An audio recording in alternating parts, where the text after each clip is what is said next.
Hello and welcome to Boring Conversations. I'm your host, Valerie King, multimedia editor with The Driller. Today I am joined by Mark Ziegenfuss. Thanks for being here, Mark. You're welcome.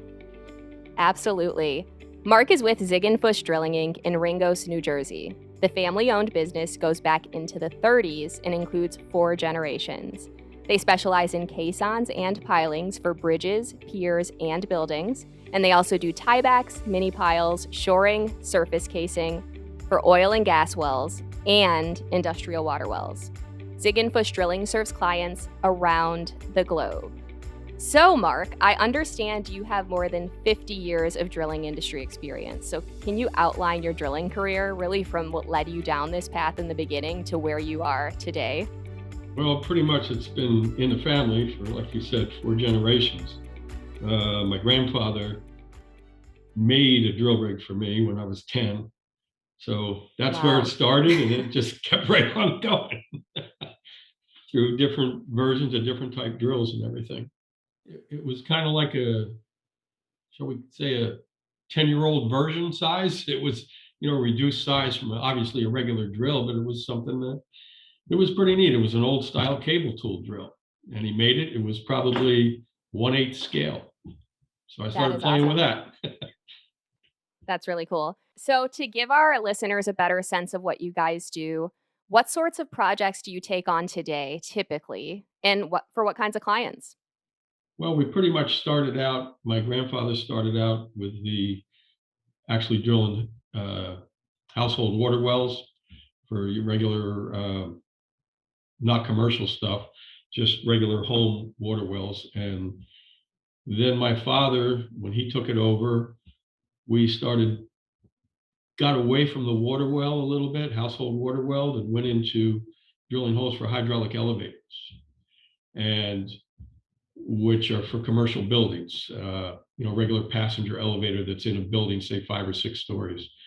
And we did that for quite a few years. And after, we were looking for a drill that would do everything no matter where we took it to, which is kind of difficult because years ago there was a cable tool drill that would drill unconsolidated formations, and then you had rotary drills that would drill rock. So back about the early, say in the 1990, we found this drill that was called the barber drill, and the barber drill was able to drill rock, case, and drill and do everything at the same time. And for us, it worked well because we would go a long distance to just drill 1 or 2 holes. And sometimes the cable tool wouldn't do it. Sometimes the rotary wouldn't do it. Now this drill would do everything. So we got started in that, and we used that for elevator holes for quite a few years. And at that point, we wound up getting calls from people in New York to do foundation work because we were able to case, and they were having trouble in certain formations and not being able to get down with a regular auger. So when that door opened up, we started doing the foundation work. And then we also got some calls to do work in different places for mines, like up in Canada. We worked in Canada. We did some difficult water wells down in South America. We went to Hawaii, did some wells. Those rigs opened up quite a good door for us, and that's kind of where we are today. We use them for foundation work. We use them for mine work, drilling into tunnels that they're putting tunnels under cities and stuff with. We did a lot of pilot hole work down 600 feet in New York City for the water tunnel, which those holes had to go 600 feet and be within 20 inches vertical, which is pretty tough to do. 20 inches is not much to go out in 600 feet. And the barber drills just kind of opened up a door for us to where people came to us. We didn't really go looking for it. And that's kind of where we are today.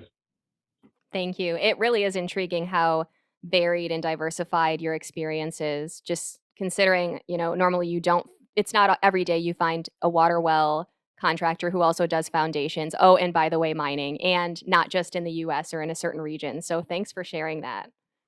So, Mark, how big is your staff overall and your team that is dedicated specifically to drilling? Well, through the years, depending on, we got real busy back in 2010, where we got up to like 48, 49 employees. That was when we were doing foundation work in New York and we were doing oil and gas conductor holes out in Pennsylvania and Ohio. So that's when we had the most people. But right now we're probably around 22, 25 employees. And Ziegenfuss is a woman-owned company today with Kelly Ziegenfuss as president and owner. Can you share more about your relation to Kelly and her path to the drilling industry and her role in the company today? Well, Kelly's my daughter, and I need to put the company somewhere. So she decided she wanted to take a shot at running it, and that's what she's doing. Very good. So does that make Kelly the fourth generation? Yes. Very good. As for your drilling fleet, what kind of state-of-the-art equipment do you leverage today? Well, pretty much we have the DRs. We call them a barber drill. They're DR 24s is what we have. And the other thing for the foundation equipment, we've gone down to Casa Grande C8 drills. So they're a small track mounted drill to go in and do jobs for mini piles. So we have a combination of both that we work. Okay, and more into that work, I read that challenging conditions are not unusual encounters for your crews. So, what are some examples, well, one or a few, of particularly challenging sites you've drilled in over the years? Well, the one that sticks out the most would be the World Trade Center when it went down. We were the first ones to have drills there and asked to go there. So that's one that sticks out. Another one would be there was a mine up in Canada, a gold mine, that they called and asked us to come up because they were having problems, and we got up there to drill one hole, and they kept us there for 6 months. So that's another one that sticks out as a memorable job. Yeah, those definitely sound like big deal projects, not kind that drillers land every day. The World Trade Center project, what kind of work were you guys doing there out of curiosity? Well, they see when the trade center went down, obviously everything fell into the basement. And what they were worried about was, since all of the tiebacks that held the walls together, which are on the outside, they hold them in, they cut them when they put the structural steel in the building. So with all the steel falling down, what we were hired to do was go up and drill on the outside of the foundation, which kind of had a bunch of rubble and backfill in it. And they were going to de-water because they were afraid that possibly the Hudson water would come into the basement once they pulled everything out, because the basement with the steel down there was 2,200 degrees still when we got up there, which is like molten, melting steel.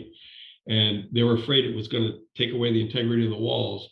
The water would come in from the Hudson and flood the subway system all the way up to 52nd Street, which is quite a ways. So we came in to put the holes in for them to take that pressure off the wall. Wow. Yeah, I would definitely consider that a memorable project. Um, are there any other most memorable projects? I know I came in with the angle of most challenging. Would that be your most memorable project, or are there any others that come to mind?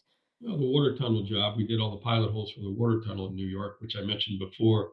With the alignment that they needed, that was pretty tough tolerances to hold to.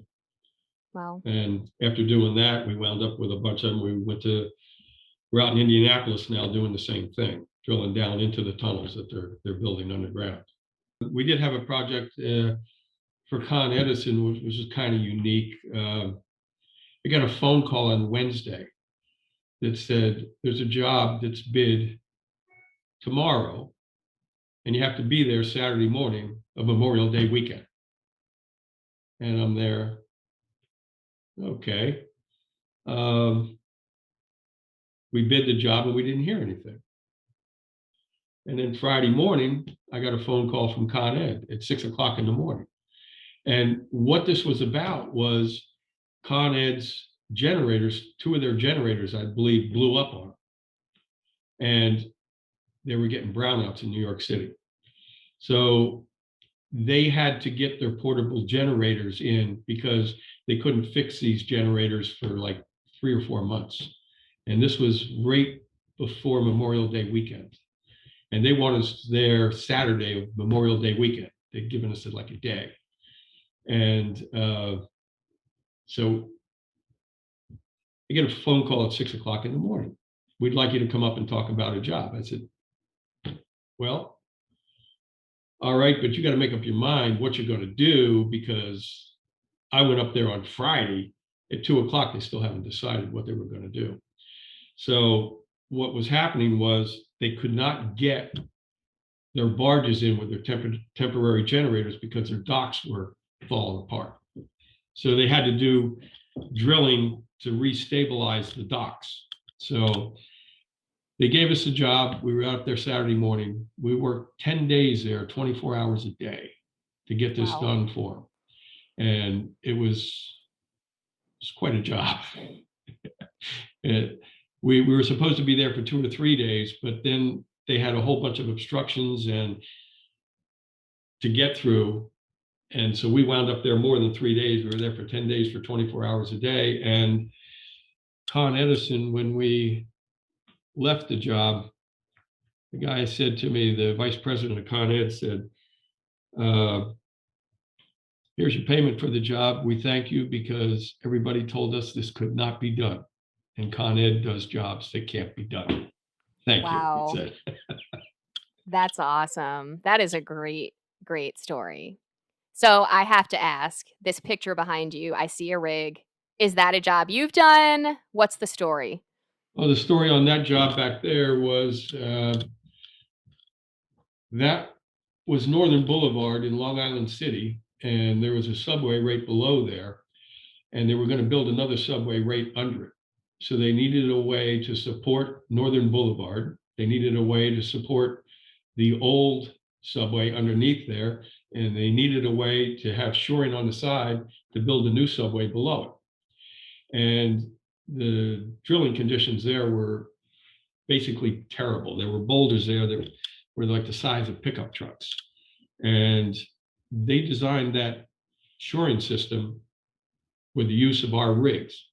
And we were able to cut through boulders that were take 24-inch casing through boulders that were the size of pickup trucks and cut right through them for them. And they, when we did that job, the superintendent at the end of the job came up to me and said, thank you. He says, it's the only way we could ever done this, because we tried other ways and they didn't work at all. Wow. So now I'm going to ask, there was a plane I could see behind you too. Is there anything to that, or is that more of just an ornamental piece in your office? No, that's more than ornamental. That's my airplane that I use to get around to the different jobs and move men and parts around with. It's part of the company's, shall we say, it's one of their best tools the company has. Wow, it's not every day that we hear drilling contractors who have a plane. Now, do you have like a pilot license or I have, I'm actually an airline transport rated pilot. So wow, I've got all the ratings that you can get pretty much. And I've been flying since I was 20 years old. that's amazing. And it sounded like you said that plane definitely and that pilot experience comes in handy considering all the travel you guys doing not just in the US but sometimes outside of the country. Correct. It comes in very handy. In other words, you save a lot of time instead of driving to all the places that you have to go. Uh, it just saves me a lot of time. And over the decades you spent in the drilling industry, I'm curious, backing it up a bit away from the projects, just how have things changed from your perspective? How does it compare today to when you were just getting started? Uh, the things have changed to the point where the paperwork is much more difficult. The contracts are much more difficult. Um, the drilling, pretty much with the drills that we have, that hasn't changed through the years. It's just the nonsense with all of the paperwork, insurance, and everything that just keeps getting harder every day. Yes, I've definitely heard that before. So, following up on that, I'm curious what key lessons you have learned about drilling itself and or the business side? Well, the key lessons for drilling would be you just have to go after the problem and keep working at it. And it's a challenge because it's not every day. It's something different. The conditions are different no matter where you go, so you don't get caught in a rut where everything is just like a cookie cutter where you do the same thing every day. Um, that kind of keeps it interesting. So, thinking about the next generation of drillers, what key skills and characteristics do you look for today in drillers and driller helpers that you hire? Well, what I look for is somebody that actually wants to work and wants to learn. That's your basis for a start. Yep. And finally, what advice would you give to those looking to advance in drilling and maybe even launch their own business, which is really what you did several years ago? You're going to put a lot of time and effort into it. That's what's going to happen. It's a tough road, but if you stay with it, the rewards are there. Perfect. Well, thank you, Mark. To learn more about Zig and Fuss Drilling, visit zigandfussdrilling.com, and you can reach mark@zigandfussdrilling.com. For more drilling industry insights, visit our website, thedriller.com. You'll also find additional episodes of the show there or wherever you get your podcasts. Just search Boring Conversations and hit follow. And if you haven't yet, please give us a quick review and rating. Until next time, this has been Boring Conversations. Thank you for listening.